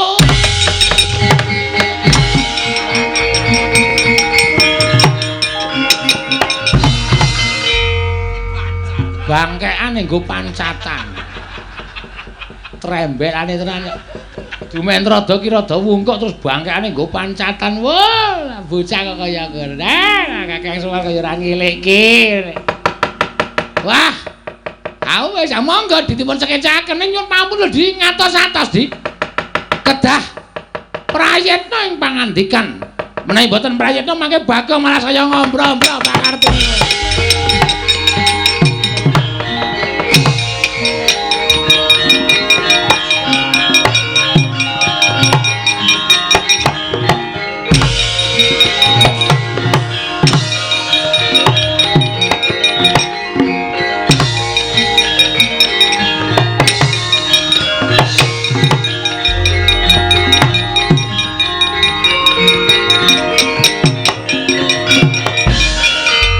Astana sidam skaring bawana langit ora nyono babar pisan kadewatan ulun asor merga saka pokal gawene Bagong ing atase mengpana kawan kaya ngono lah kok malah ngedapi-dapi temen kekuatane ulun meh wae kewirangan Bagong mbaya tok endhake pepinginan kita aja kaya mengkono ulun ora bakal bisa nyembadani ulun wis ngomong apa saknyatane wis paring pangandikan saknyatane bab asal-usul kita. Ning kita ora percaya, ulun kudu kepiye meneh? Kula ning nyuwun keterangan.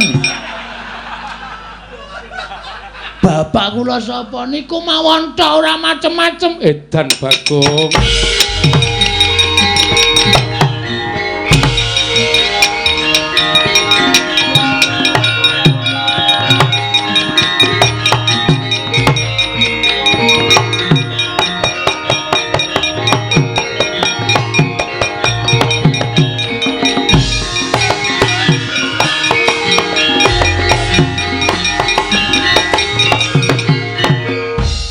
Kakangku aku ngaturake bekti. Iya ya Dimas.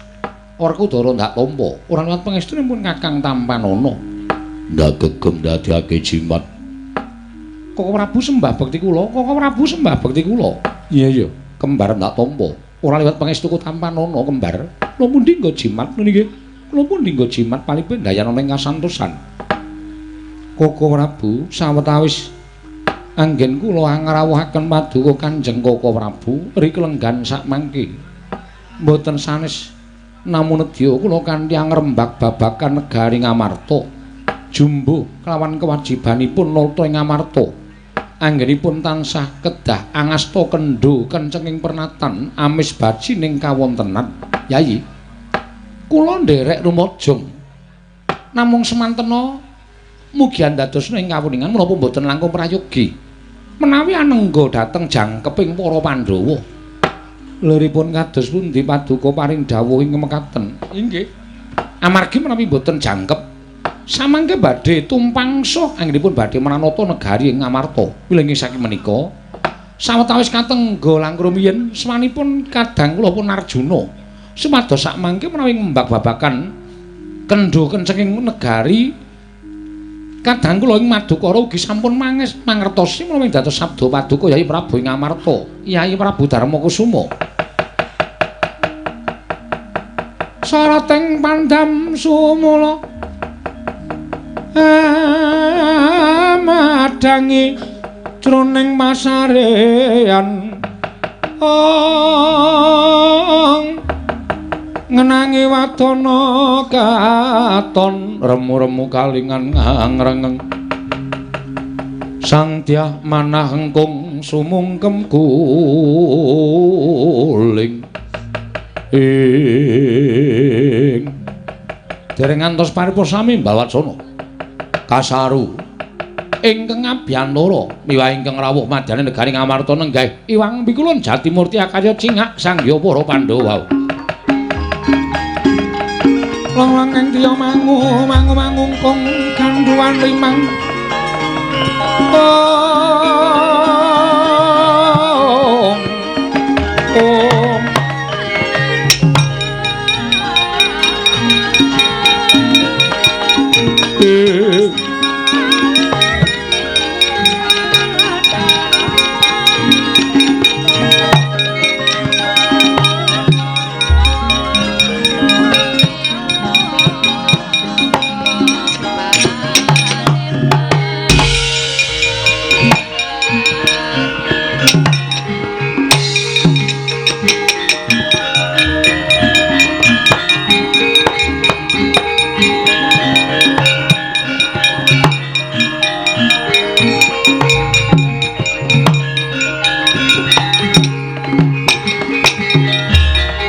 Bumi kuncing langit kelap-kelap katon lir kincanging risang mawe gandrung sabaran katulu wukir moyak mayik saking dias baliwur ing pukulun kula ngaturaken sembah pangabekti kula kunjuk pukulun iya Puntadewa Luntama karya bombong tias ulun pukulun ngaturaken sembah pangabekti kula kunjuk iya Kresna Luntama akarya bombong tias ulun ulun Bathara Guru aku ngaturke sembah iya Werkudara Luntama wonten menapa pukulun dene sumengko rawuh paduka Iwang Pada pukulun manik manya wonten negari Ngamarta kepareng ambabarana dhateng ingkang wayahipun Puntadewa wonten menapa dene paduka pareng rawuh wonten ing negari Ngamarta pukulun Puntadewa apa dene sira Kresna sumurupa nggih nganti ulun keplayu saka ing kayiwangan sayekti dina samengko kayiwangan ana untran-untran lho wonten untran-untran iya pancen mengkono menapa wonten titah ingkang minggah dhateng kayiwangan tumuli damel geger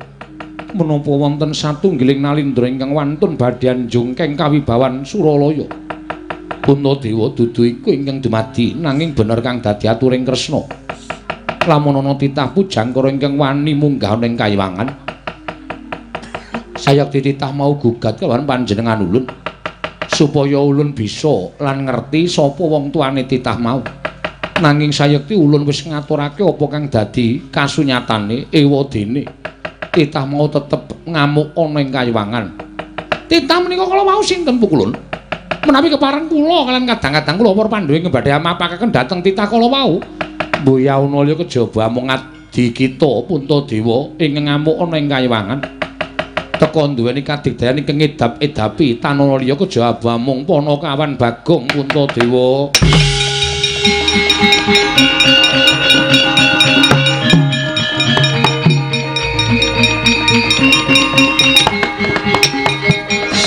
jagat Dewa Bathara jagat pangestungkara wae lah dalah Werkudara Bagong sing gawe geger kayiwangan.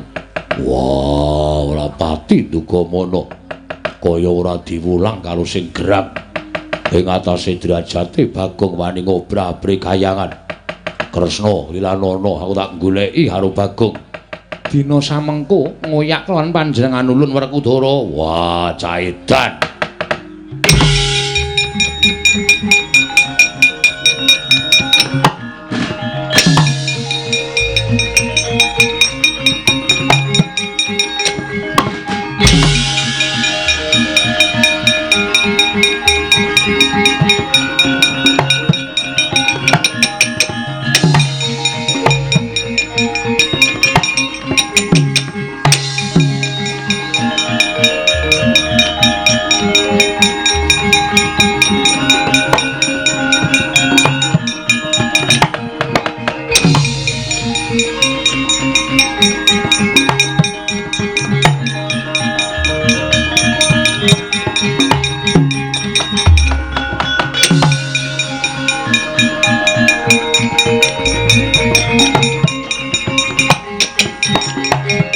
Bumi kuncing langit kelap-kelap katon lir kincanging risang maweh gandrung sabaran katulu wukir moyak mayik saking dias baliwur Surapati ndugamana ora lida ujaring wong daplok pukulun Bathara Guru mabur mudhun ana ing jagat aku wis mbaten mesti sowan para Pandhawa apa dianggep dume Bagong musuh para Pandhawa wedina wae tetep bae aku arep takon nek ora ana sing menehi keterangan karo wong tuaku aku ora bakal nrimakake marang sapa wae yata laruta saking Gudha Sang Guru kula yen namutusa Sang Sri nalika semanten ki Lurah Bagong ingkang linenggahan Sang Hyang Bathara Wenang mila luput senjata tawa katingal digdaya sekti mandraguna nalika semanten sigra Sang Hyang Wenang ginakaken daya panguwaos Bagong sigra ngambah dirgantara parandening mangke bingung ki Lurah Bagong sabab lumarap wonten ing kayiwangan Ngundarandir Bawana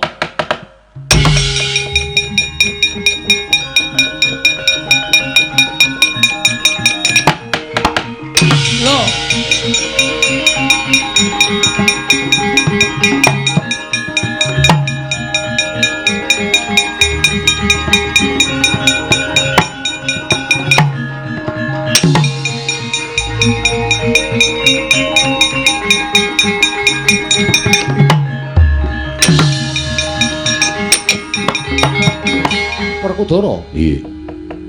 Apa Iwang Jagat Girinata? Apa ya kelakon atur Dara? Wah, nadyan aku dhewe bingung. Jarene diuyak Bagong kok bareng tekan kene ora eneng sapa-sapa.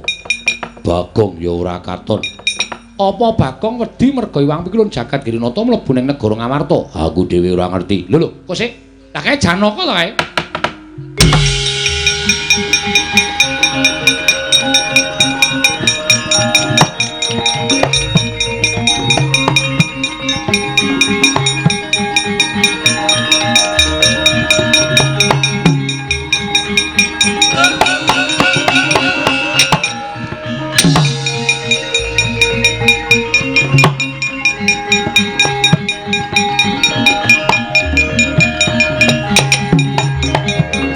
Arjuna wonten paring adhawu.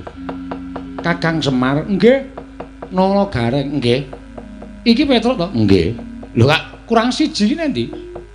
Niku mau keri ngemper-ngemper ning ngono apa? Jauh sawo ora gogrokan iki. Lah iki. Wes sinuwun Darawati. Bekti kula kanjeng Den. Iya tak tampa. Bagong. Nggih, bekti kula nggih Ndara. Ya tak tampa. Arjuna kula wonten paring adhawu. Ngene. Kowe tak kandhani ya. Nggih. Iwang Pikulun Jagat Girinata iki mau rawuh ning Ngamarta.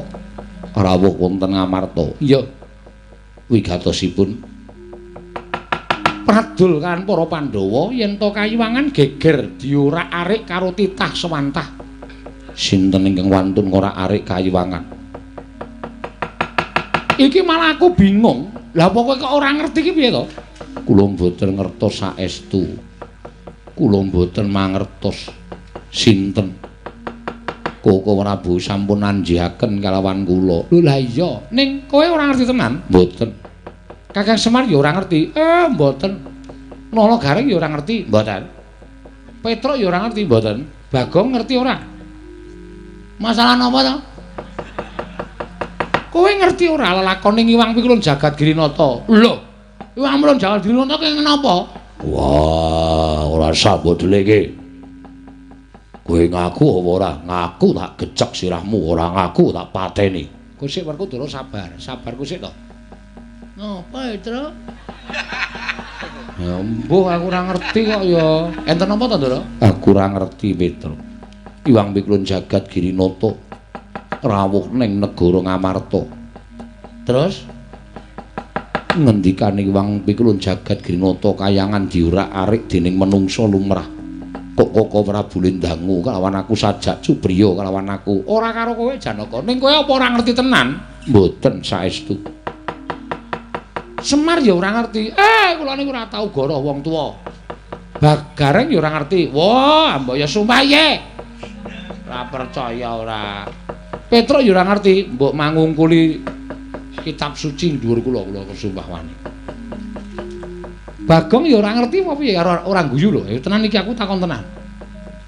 Bagong, terutama Bagong ngerti ora? Masalah napa? Iwang Pikulun Jagat Girinata neng Ngamarta. Lho. Sebabe kayangan dorak-arik menungsa. Lho, kurang ajar temen kowe. Sapa menungsane kuwi?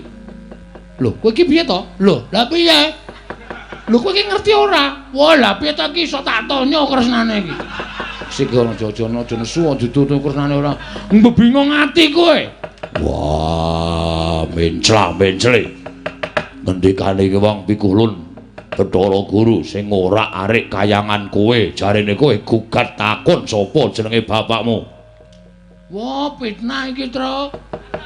Fitnah, Truk. Se, mangriyen Den, mangriyen ampun kesusu. Bagong niku kali kula pirang-pirang dina iki ora tau pisah. Neng omah ya kali kula, niki wau Swandara kali kula, gara-gara ya kali kula. Ora tau pisah kali kula. Engko gak Iwang Pikulun Bathara Guru sing menclah-mencle. Petruk aja kurang ajar, kae dewa kae iso wae menclah-mencle. Gurune teng pundi wae oklek-okleke mudhar. Ayo Semar nesu lho niki. Nek nganti sampeyan ngarani Bagong, Semar nesu tenan ya Pak ya. Bagong anak kula niku ora tau werna-werna. ora tau aneh-aneh. Lah kok dadi diarani sing aneh-aneh? Bagong, Nun. yen kowe iya ngaku iya, yen ora ya ngaku ora. Iya, Gong. Ora. Wah, cangkemmu ora kena dienggo omong. Ora, Den. Tenan apa ora? Ora sumpah mbok wani suntet. Rezekiku sak teluse wis to, modar sek nang kene. Wani sumpah kula mboten, Kosik. Bagong digawa ning negara dhisik Arjuna. Nggih. Mengko yen pancen kebukten luput tetep kudu dipatrapi pidana. Yo, aku matuk. Nah yen kowe ora salah, kowe mesti bakal keluar saka dedusan sing mbok sandang Bagong. Oke, ora wedi aku wong ora salah. Tenan ning anggringku aku ora ngopo-ngopo ditanono. Kak kisruh sisan.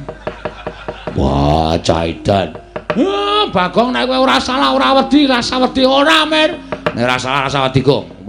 Musuh apa nek ora salah, nek diwarai rasa wedi. Ora wedi ya. Ayo, oke aku dirangkat sik ora masalah. Nek nganti aku kok ora salah, kowe kuwi do getun rangkat aku tak kandhani.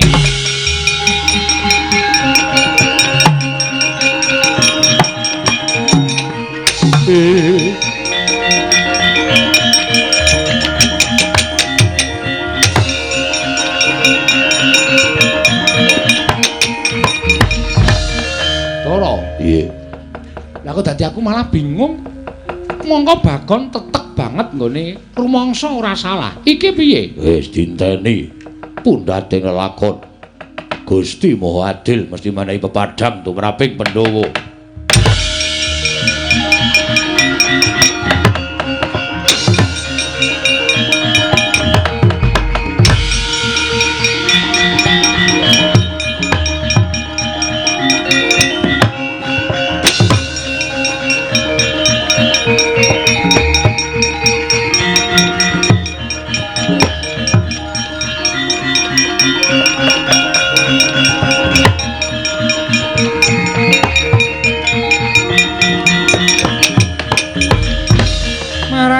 Bang Wangaruna katinetraning angga rapo sabdaning kukiloring kanigara sageter kene donganing kunglir wuwu sing pine panca ing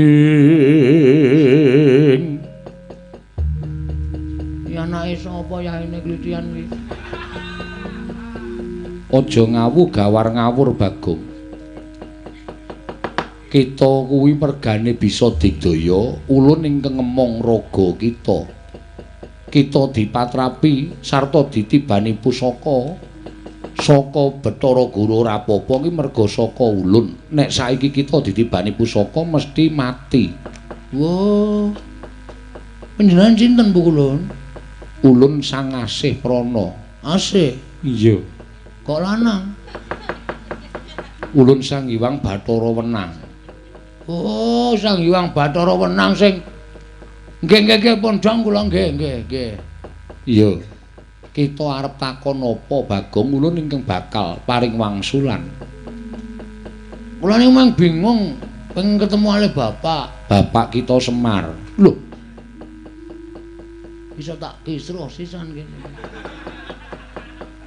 Kula niku wis ngerti nek bapak kula Semar. Nek ning anu wangsulane bapak kula niku Semar kula ora bakal kedarang-darang tekan mriki. Bagong dalem ngene. Biyen nalika Manikmaya kadereng lan kepingin dadi dewaning para dewa wekasan atur pelapuran ingkang ora sak mestine kelawan Sang Hyang Bathara Tunggal. Bathara Tunggal kuwi bapakne bapak kita. Ya kuwi Semar. Eyang. Iya. Eyang Tunggal. Tunggale teng pundi? Jenenge Eyang Tunggal. Oh, nggih. Tumuli Semar dikon mangan pagering bumi ingkang sisih wetan. Ismaya nalika semono jenenge lan Tejamaya ya Teja Mantri dikon mangan pagering gunung sisih kulon. Kekarone padha bubrah ragane wekasan ditundung urip ana ing jagat. Nalika semono Tejamaya dibuang ana ing jagat sabrang dene Ismaya dibuang ana ing jagat tanah Jawa. Nalika semana durung ana bangsaning menungsa sing urip ana ing jagat kuwi bangsaning jin. Oh nggih. Lah nalika semana ulun dhewe ingkang darbe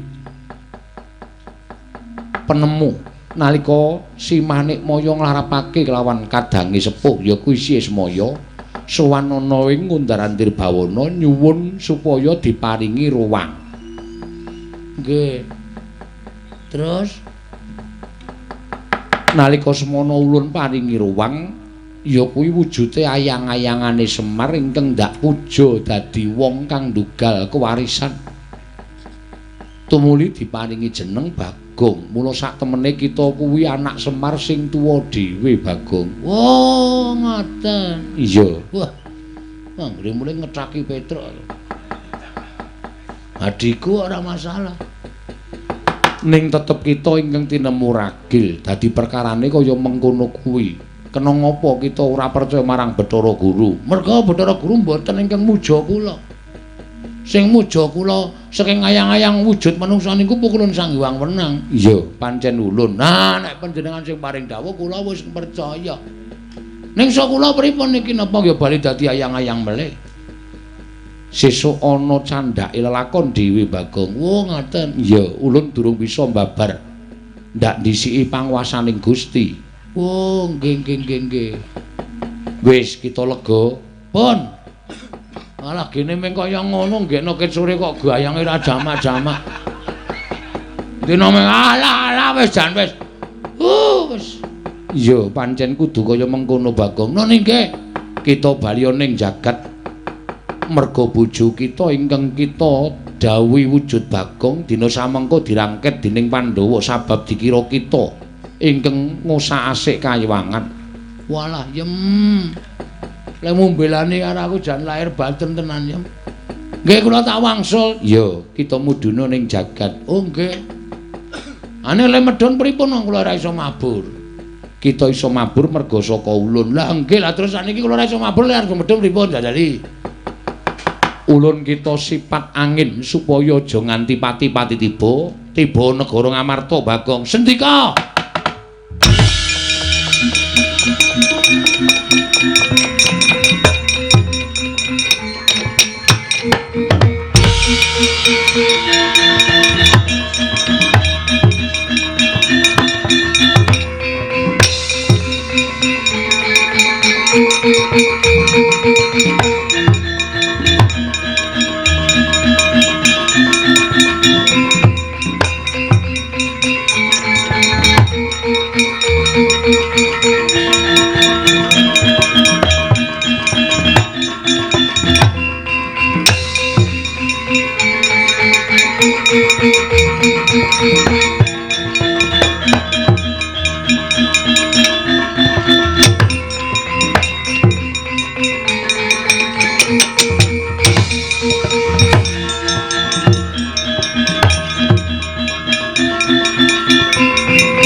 Janggan sing langit kelap-lapaton lerkin sanging risang mawe gandrung tabah ya Gong siap wong ra salah santai wae terus ayo pukulun menika ingkang abdi pun Bagong wong kang kaya kowe wani gawe rusak kayangan malah samengko bisa gawe srana ulun tedhak ning Madyapada kita nandang luput Bagong. Nuwun sewu, kula niku mboten tumindak napa-napa Bu kula. Kula niku mboten tumindak napa-napa, mboten ngoyak-oyak sampeyan, kula niku nderekke Ndara Janaka Ali Petra ya, Tru. Heeh. Niki kula nganggo seksi Petra. Ndara Janaka nggih dadi seksi. Inggih, Bu Kulun. Arjuna kita mboya usah melu-melu. Merga saka pokal gawene Bagong kaya mengkono ulun kewirangan. Wong kang wani gawe wiranging Iwang Pikulun Bathara Guru tetep kudu ulun cemplungake ning kawah Candra Dimuka. Kula niku salah apa e? Wah jan, Gong, sabar ya Le. Arep ora salah ning nek kowe ngadep Iwang Pikulun Bathara Guru ki nyawamu padha karo neng bon-bon. Santai, santai, tenang wae to kowe iki. Aku mesti mati wis to santai wae. Wong kok teteke kaya ngono ya Werkudara. Wah, caidan. Ngadep Bathara Guru sak penake dhewe. Asli kula niku mboten tumindak napa-napa. Bagong, Nun. mbok yo aja ngono nek tumindak akonana. Walah, jan wis iki wis termakan hasutan Bathara Guru kabeh. Kabeh do nyalake aku, kabeh do nyalake aku. Piye wis nek kaya ngoten iki kula tak takon. Pripun? Kita tetep bakal ulun cemplungake ana ing Kawah Candradimuka, Bagong. Petro, Nun, sapa kae? Mboten ngerti ahine kok mara tamu niku. Assalamualaikum. Gong tak andel lho. Kowe ngapae? Ha kok suaramu? Aku kira nyuara apa-apa lho, wajan wis. Wong salah kok kesalah terus ta iki? Ora. Petro, Nun, tilikane ora? nggih. Ora masau kok iki lagi ana pengadilan Bagong arep diadili kok dodak-dodok ora. Hai, Lho. Kok andang tekan jaba, Gong? ngapae kowe? Ora kok andang tekan jaba. Aku yen maneng jaba antil modar kowe. Ora kok sapa? Wis ta. Akeh sing kono kae sapa kae? Padha kowe persis ngono kok. Ayo ndono karo aku.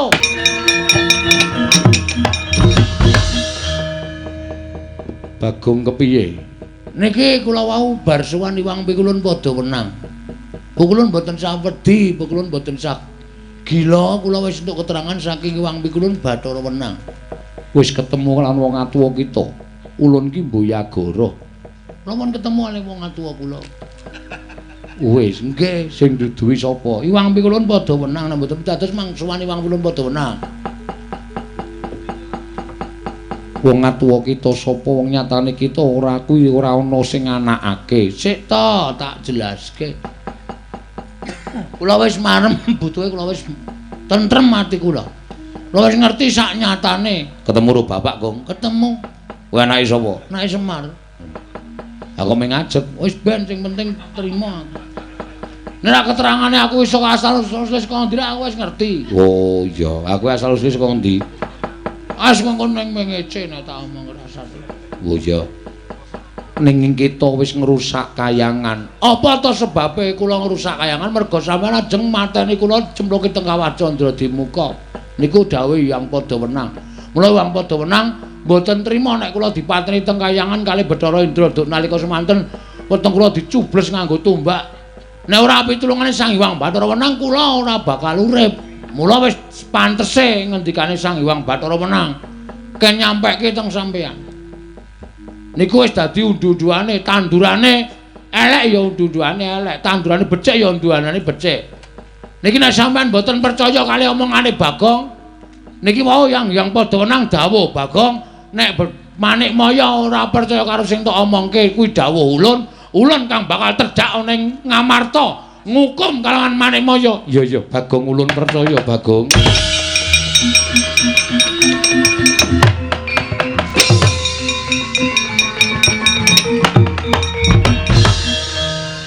Apa tenan, Bagong? Sing endi? Sang Hyang Padhawenang arep tedhak dhewe ning Ngamarta nek Iwang Pikulun Bathara Guru ora ngakoni. Ora. Iku ya pinter ngono lho. Ning kowe mau ya ning kayangan tenan. Heeh, ya nggih. Lho. Kok sik. Sing lungguh dampar kok kowe iki ngopo? Ora ana sing lungguh ya. Ana tempat kosong ya tak pake. Kuwi iki dampare Yai Prabu Darma Kusuma. Semar nanti, Tru. Ah kaya ngono. Piye, Tole? Aku wis ngerti, Pak, sejatine. Asline tuwa dhewe anakmu ya aku to, Pak. Jane iya. Ning merga kabeh mau kudu nganggo petruk gareng tak dadekke sing tuwa kowe sing enom.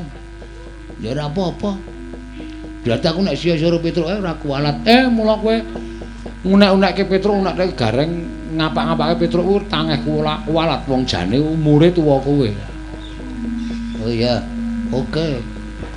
Tunggu besok malam. Kok njur ngancam besok malam barang kene wis rampung kok iso besok sia-sia karo Pedro aku. Sia-sia karo Gareng. Ora kuwalat ya, Mir. Iso. Saku wis marem, Pak. Tetep aku nderekke bapak tekan jaman apa wae, Pak.